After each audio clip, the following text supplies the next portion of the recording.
Meus senhores, minhas senhoras, bom dia. É uma honra, é uma satisfação estar nos Estados Unidos da América. País que desde jovem, muito jovem, nos bancos escolares, eu passei a admirar. Confesso que jamais esperava estar na situação que me encontro. Obviamente, a humildade sempre esteve ao meu lado. Até costumo dizer, quem trabalha são os ministros. Eu sou técnico do time de futebol. Vocês é que têm, cada um na sua área, fazer o melhor para o nosso país. E cada um fazendo o melhor para o seu país, nós, aos poucos, estamos resgatando a nossa credibilidade junto ao mundo e o que é muito importante, a confiança. Realmente, o Brasil mudou, até pela forma como se realizaram as eleições de 2018. Ninguém esperava que alguém fora do establishment conseguisse alcançar a presidência da República. Nada tínhamos para chegar. A imprensa quase toda contra a gente, não tínhamos recursos, tanto é que gastei menos de $1 milhão na minha campanha, e também não tínhamos, obviamente, um partido grande.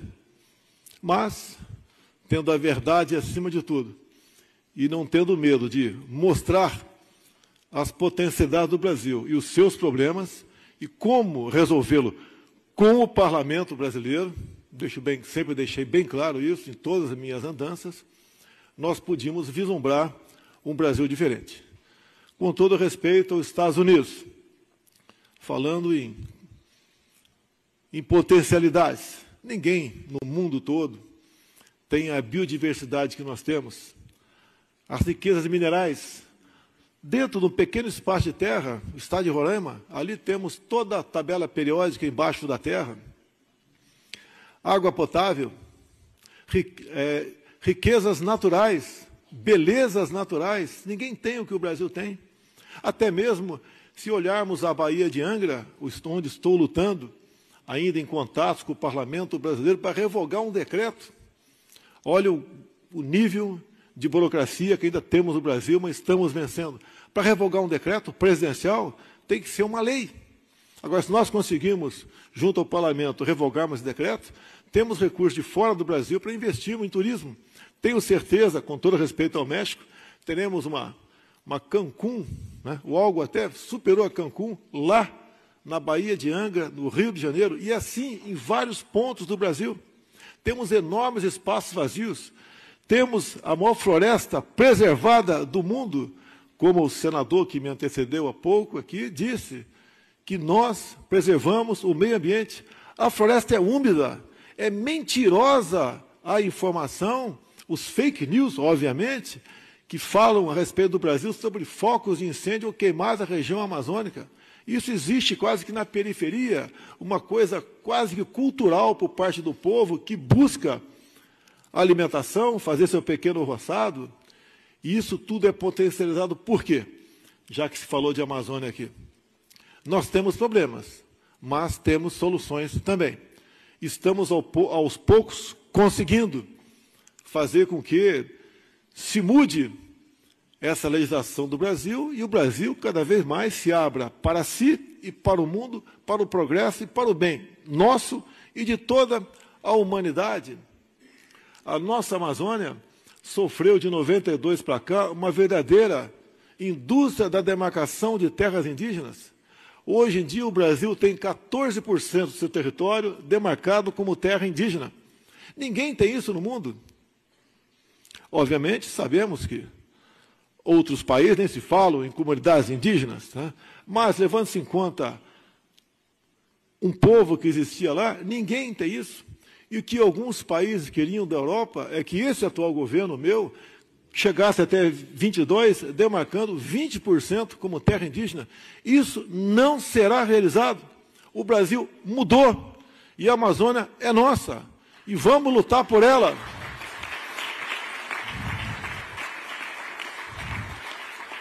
Os governos de esquerda descobriram também outras fórmulas de atrapalhar e impedir o desenvolvimento do Brasil com comunidades quilombolas, com todo o respeito que nós temos àqueles que vieram para o Brasil e foram escravizados. Abominamos a escravidão. Graças a Deus isso não existe mais no Brasil, mas essas demarcações de terras quilombolas, e tem 900 na minha frente para serem demarcadas, novas áreas, não pode ocorrer. Somos um só povo, uma só raça, e queremos nos unir para o bem do nosso Brasil.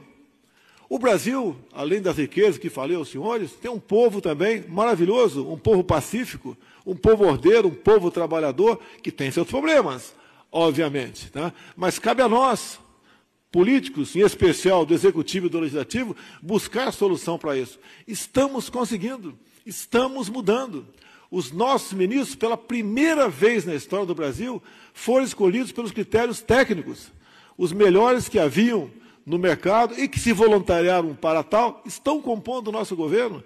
Nós temos um economista na economia, um médico na saúde, um jurista na justiça, temos engenheiro na infraestrutura, temos um ambientalista no meio ambiente. Então, o Brasil compôs o seu time de pessoas habilitadas e qualificadas que devem, sim, lealdade ao seu povo, e não mais a partidos políticos. E, dessa forma, estamos mudando o Brasil. Os números, não só da economia, bem como das demais áreas, falam por si. Durante o ano que se passou, obviamente, temos no momento uma crise, uma pequena crise, né? No meu entender, muito mais fantasia, a questão do coronavírus, que não é isso tudo que a grande mídia propaga pelo mundo todo. A outra, alguns da imprensa conseguiram fazer de uma crise a queda do preço do petróleo. Entendo que daria muito mais, é melhor cair 30% do que subir 30% o preço do petróleo. Mas isso não é crise. Obviamente, problemas na Bolsa, isso acontece esporadicamente. Tá? E a gente espera que, como estamos vendo agora há pouco, as bolsas que começam a abrir no mundo todo já começam com sinais de recuperação. Voltando ao nosso Brasil. O aparelhamento do Estado era enorme. Estávamos a um passo de uma venezuelização do nosso Brasil. Pelos políticos de esquerda que ocupavam o Executivo, que compravam o Parlamento brasileiro, numa fúria nunca vista em lugar nenhum no mundo. Trabalhavam a todo vapor para um projeto absoluto de poder. E o milagre aconteceu. O impeachment de uma presidente e com uma eleição de um outro, sem qualquer vínculo com aqueles que faziam aquele tipo de política. Confesso que, apesar da boa vontade, das boas intenções, dos bons propósitos, não é fácil, não está sendo fácil. Jamais passou pela minha cabeça abandonar, desistir. Mas, de vez em quando, me pergunto, o que eu estou fazendo no meio desse vendaval? Alguém tinha que estar na frente desse navio. E nada como o capitão. E, por coincidência, o capitão do Exército está à frente do destino do Brasil. E, obviamente, contamos com boas pessoas dentro do Parlamento, dentro do Judiciário, entre outros setores da sociedade, para ajudar a mudar o Brasil. Vencemos um grande desafio, que foi a reforma da Previdência. Outros presidentes, ao longo de 20 anos, tentaram, mesmo tendo o Parlamento sob julgo, ao peso de ministérios, de bancos oficiais e estatais, que eram distribuídos à vontade para partidos políticos, não conseguiram. Nós conseguimos um trabalho de convencimento. Tínhamos que fazer essa reforma. Ela é amarga, sim, para parte da população, mas o remédio era esse. Ou se aplicava agora, ou o Brasil sucumbiria. Conseguimos aprovar. Temos agora 2 desafios pela frente. Eu julgo um tão importante quanto o primeiro, uma reforma tributária. Nós queremos transformar o país em um local fácil de fazer negócio.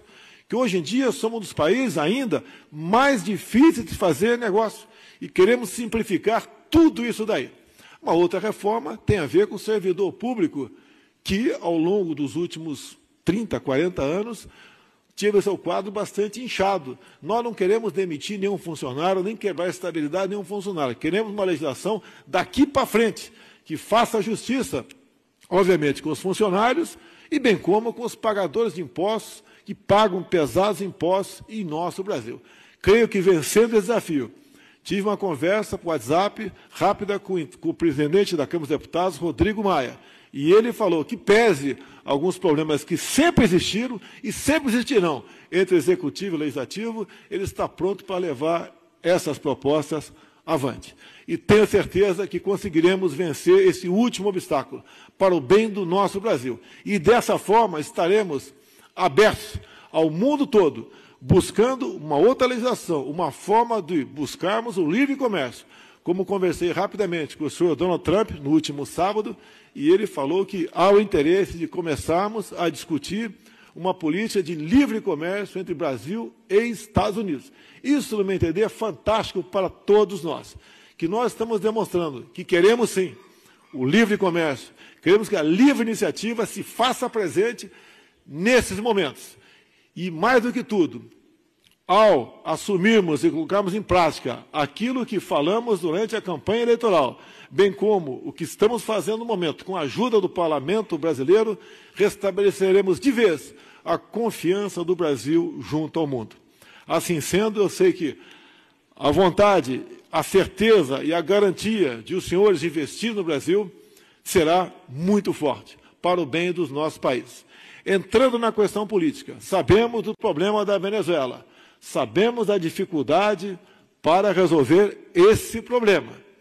E ele será resolvido, no meu entender, com a ajuda de Deus e com a ajuda de demais países, entre os Estados Unidos, na busca dessa solução. É um Estado riquíssimo em petróleo e ouro, entre outros bens, mas que foi tomado pelo socialismo e pelo comunismo. E nós devemos, a todo custo, ao fortalecer o relacionamento Brasil-Estados Unidos, transformar, de fato, o Brasil como uma referência dentro da América do Sul. Vindo a prosperidade, outros países se associarão a nós e deixaremos de ter o pesadelo de outras Venezuela aparecer em nossa América do Sul. E com isso a gente conta com o apoio explícito do senhor Donald Trump, que publicamente já disse que me considera como amigo, e eu fico muito honrado com isso. Sabemos do que as nações pensam uma das outras, mas também sabemos que o que um homem pensa sobre o outro, no caso, como chefe de Estado. Há interesse mútuo que nós tenhamos um bom relacionamento. Afinal de contas, podemos nos complementar em muitas atividades da economia. E o Brasil está de portas abertas, de braços abertos, para que cada vez mais essa parceria se torne realidade. Como, por exemplo, ficamos muito honrados com o acordo assinado voltado para a questão da defesa em nosso país. Ao longo dos últimos 30 anos, as Forças Armadas foram esquecidas em nosso país. Mais do que isso, foram perseguidas, porque para se atingir um projeto de poder, precisavam dobrar a coluna vertebral das Forças Armadas. Graças a Deus, não conseguiram, pela formação